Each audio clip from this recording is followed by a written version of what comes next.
trying to tell people, hey, enjoy life and be silly with your kids. And I want to show people that. So I'll take some videos of us being silly and I'll upload it to the internet. And you know what happens? Nothing. And I'm ashamed to admit that there was a time last week where I uploaded the same video and deleted it and re-uploaded it because it did not get enough views. And saying that out loud hurts me to my core because we need this instant gratification. We need this validation that what we are doing matters, but I'm completely missing the point.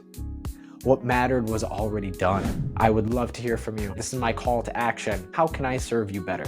What's the content you want to hear? What are the people that you want me to interview? What do you want to know to help better you through whatever situation you're in right now? So if you could do that, I will have a link to a Google form inside the show notes for this episode. Thank you so much for tuning in. Now for today's episode. Oh, stretch. That was a good crack. What is going on, my friend? Welcome back to another episode of What's Your One Thing? I'm your host, Jordan Hiller, and this is the show where I try to figure out my passion, my purpose. What am I meant to do on this planet we call Earth? Hopefully, along the journey, you find yours as well. And today, it's going to be a solo episode where I completely tear the a part of my attitude or overall energy the last few weeks. Okay. If you've never heard this saying, it is going to blow your mind. When you are feeling helpless, get more helpful. What does that mean? Well, that means when you are feeling down, the world has knocked you on your ass for the umpteenth time, and you don't know which direction is up. You are caught underneath that tidal wave in this storm on the ocean, and you don't know if you're swimming down to your death or if you are about to breach the surface and take that beautiful breath of oxygen. We are rolling around in the thick of it, in this chaos we call life. And you know what we're focused on? Ourselves. We are so consumed by the almighty I. What is it for me? What can I do? What is my purpose? That we kind of forget about the point.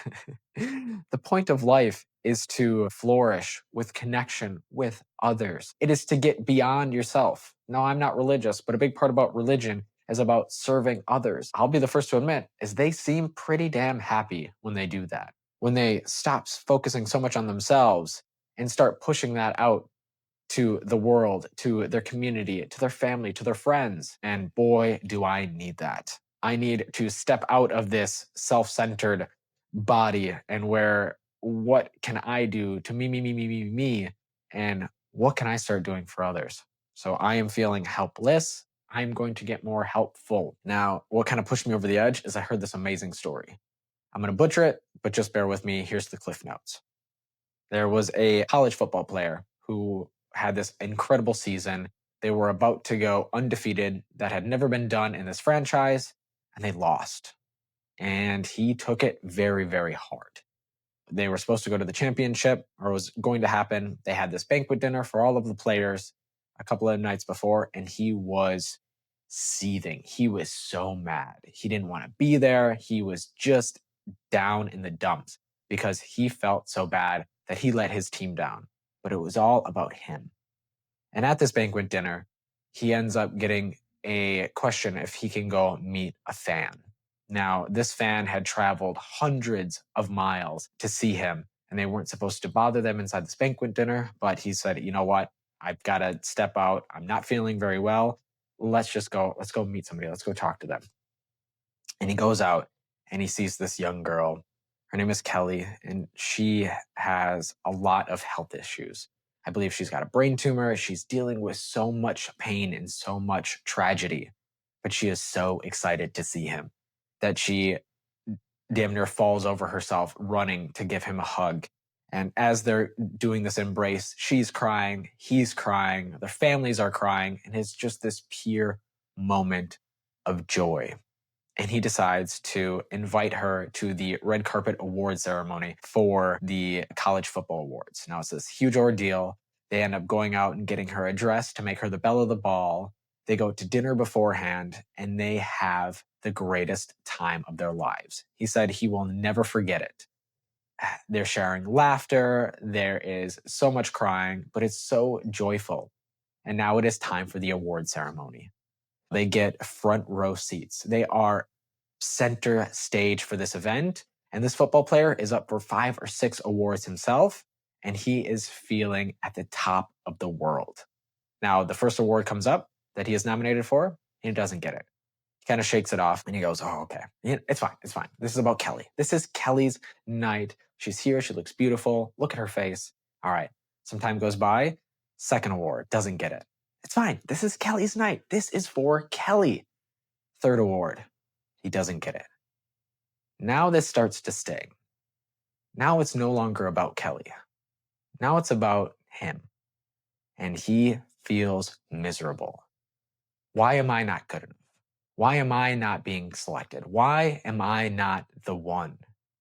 Now he makes it through 2, 3 more nominations and doesn't get it. And they're about to call up the last one. And he is furious. He is gripping the sides of his chair and he is about to rip them off when he hears his mom from behind. She leans in and she puts a hand on his shoulder and whispers in his ear, "You've already won tonight, but you will not accept your award until you go to heaven." Ah, okay. Again, not religious, but holy shit, did that line hit me. Because in life, if it's anything worth getting, you're not going to get that instant gratification. All right. That's something that comes years in the making. And as a parent, this hit home. It's not so much as a religious feeling, but when you are doing something with your kids or you are doing something with a significant other, you are building this rapport for later on in life. For an example, I'm trying to get my daughters to watch less TV, okay? We need to play more. We need to interact more. We need to build. We need to go outside and get dirty. But lately, they've just been wanting to be sucked in front of this screen and watching repetitive movies and shows. And I finally turned it off. And I said, "Look, we're going to be silly. We're going to be goofy. We're going to go for a midnight bike ride and scooter ride. We are going to make memories. We are going to laugh and we are going to have fun."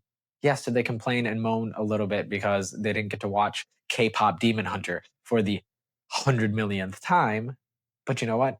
They enjoyed playing. And after we got done, they wanted to keep playing. They wanted to keep doing it.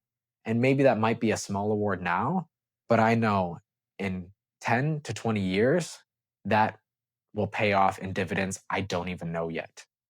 I will be rewarded so much more in the future from the time that I spend with them now instead of just giving them the easy way out. Succumbing to their, "Hey, can we just watch another episode of this show? Hey, can we just sit here on the couch a little bit longer?" But no, let's make those memories. Let's make them the belle of the ball. Let's create these core memories that when they are in their early 20s or their 30s and they have their kids, they will remember the time that their dad put on socks and played them like a guitar, like the time he plays Robot Zombie with them. They will remember these moments. They're not going to remember the TV shows, the movies, the useless things that they used to do. They're going to remember the time I spent with them. And to beat myself up even further, being here, having these conversations with you, trying to grow this podcast, there is a little bit of this dual world where I'm trying to be a content creator, but I'm also trying to tell people, hey, enjoy life and be silly with your kids. And I want to show people that. So I'll take some videos of us being silly and us in our environment, and I'll upload it to the internet. And you know what happens? Nothing. And I'm ashamed to admit that there was a time last week where I uploaded the same video and deleted it and re-uploaded it because it did not get enough views. And saying that out loud hurts me to my core because we need this instant gratification. We need this validation that what we are doing matters. But I'm completely missing the point. What mattered was already done. What matters was the time that I took to play with my kids and to be there with them and enjoy that moment. And maybe I took away from that just a little bit by setting up the camera in the corner to edit it later and then to put them in front of that TV again while I edited this video to put it out on the internet to show people that I play with my kids. And wow, am I a hypocrite? So we have to find this balance in this journey that we're all on either discovering our passions or our purpose or just what we're meant to do day to day. And I am not perfect. I'm not here to tell you that I am, but I'm here to show you that it's okay to stumble. It is okay to try new things and realize that it's not the right path and there are a million other directions you can go. Will I still try to create content? Yes. When I post something and it doesn't get a lot of views, is it going to hurt my ego a little bit? Yes. But at the end of the day, those 2 views I got, somebody else watched it and maybe they got some value out of it. Maybe they went and played with their kids a little bit more. I know I'm going to be doing that. I am going to use my gifts, my power to try to serve others more. And I don't know what that means yet, but I'm sure excited to find out. That is what I have for you today. As always, I would love to hear from you. All right, this is my CTA. This is my call to action. What brought you here today? Why are you taking your most valuable asset, your time, to listen to me ramble about my experiments in life to try to figure out my purpose? If you're new, I'd love to figure out how you found it. Where are you listening? Why are you listening? If this is your 61st episode, why are you still here? Mom, you can be removed from that equation. That doesn't count. But everybody else, again, ego, need to know what it is you want. How can I serve you better? What's the content you want to hear?